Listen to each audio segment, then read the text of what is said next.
Hi everyone. I noticed the video where I shared how I overcame racism at 13 got close to 1,000 views.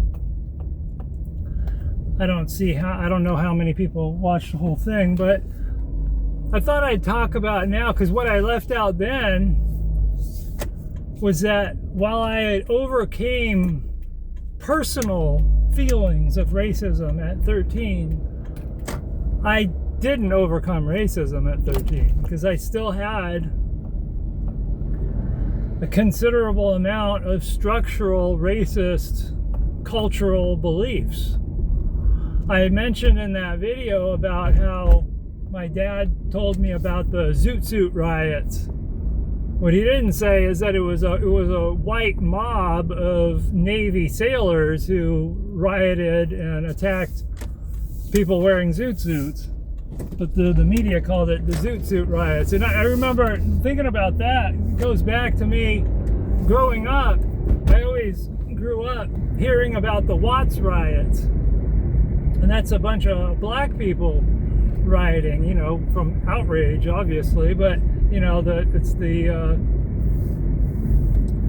the language of the unheard. Somebody said something like that. But I remember hearing about that, and so the idea, and then of course the LA riots happened when I was in my 20s, and so my only exposure to big riots were minorities rioting. But that's the exception. Down through the history of America, it's white mob after white mob after white mob after white mob. I remember the movie Rosewood came out, and I remember being all outraged how bullshit that was, because it didn't conform with my narrow view, my manufactured consent of how things are in America. The history, history has these brackets on it. We're not allowed to talk outside the brackets. We don't want to talk about anything Howard Zinn talks about, for example. But I remember the first thing that really, I think it was hearing about those white riots like Tulsa, Rosewood, others. And then I remember reading an article by Chauncey DeVega, and he talked about the white gaze. And this isn't, the gaze that white people have. It's like part of the structural racism that I had growing up. For example, before the LA riots, the Rodney King beating, I saw that videotape. What did I see? I remember seeing the video and yelling at Rodney King to stop resisting. These guys are beating him with billy clubs, and he's gonna yes sir, I'm gonna stop resisting. I mean, when you're beating somebody, you just have all this automatic action. He was already on the ground, but my view was, very narrow. And so it took a while to see through all this stuff.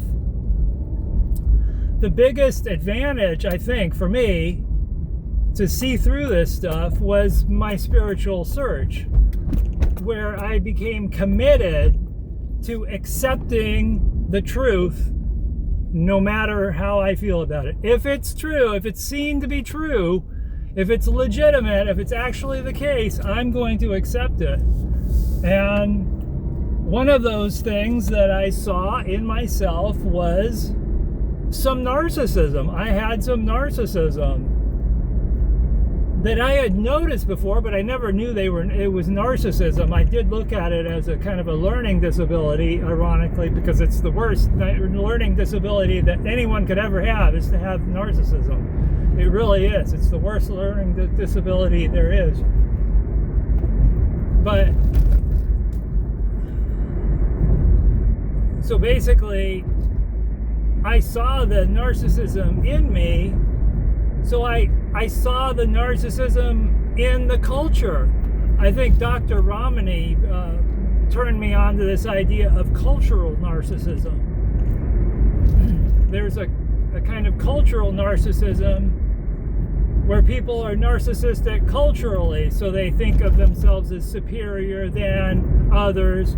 For example, the white man being superior than the white woman, and the white woman being superior than the black man, and the black man being superior to the black woman. You know, it's this bullshit hierarchy that it's the hegemonic order. And the structural racism is baked into the culture, into the cultural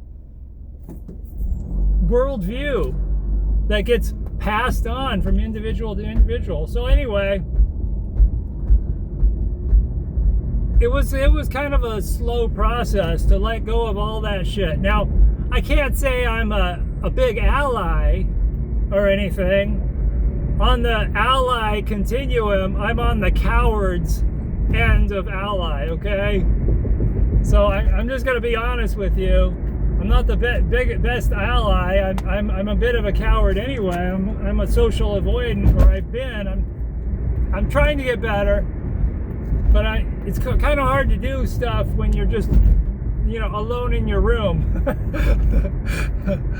But basically, you know, just noticing the problem is the first step. And I just want to have a word to anybody who's like all triggered by any of this stuff. Look, it's not your fault. It was installed in you. That stuff was installed in you. It's like somebody cracked open your head and took a dump in it when you were a kid. You're also, you know, the thing about narcissism, and this kind of racism is a form of narcissism. That's what racism is. It's a form of narcissism. The person who has the narcissism, they are the narcissism's first and primary victim. And it all flows out, it all radiates out from there. So if you have that in you, you're screwed. I'm telling you that there is treasure on the other side of that. There is treasure. There's happiness and connection. And even though I'm like a social avoidant, right? Or, you know, so far a social avoidant, just feeling the connection with other people, just the intuitive connection, being part of this society, even if I don't like viscerally feel it right now because I'm still a fraidy cat. There's treasure. All right, well, thanks for listening.